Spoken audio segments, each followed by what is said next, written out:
Hey, we're up on the north shore of Caesarea Maritima. Right behind me is a synagogue that archaeologists say dates back to the first century, same time that the Apostle Paul, when you think about it, he was arrested in Jerusalem, and Claudius heard his case, didn't think much of it because it has nothing to do with Roman law, it has to do with Jewish law.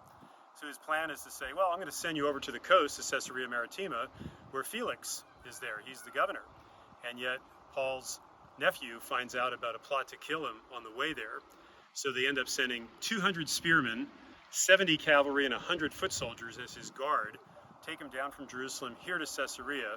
Felix has him here about 2 years, never really gets around to his case, and then he's replaced. So his tenure is done as the governor, and they bring in Festus. And Festus comes in and kind of inherits Paul as a prisoner and says, hey, what am I supposed to do with you? The accusations against you have to do with Jewish law, it has nothing really to do with Roman law. You're not really in prison for anything that's worthwhile for a death sentence, but you have appealed to Caesar. So my colleague is coming over, King Agrippa, from Jerusalem with his wife Bernice.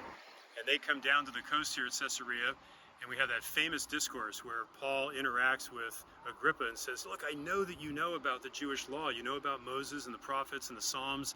Let me explain to you how Jesus is the fulfillment of the Messiah. And he makes that famous statement, Agrippa does, to Paul, where he says, you know, Paul, you almost persuade me to become a Christian.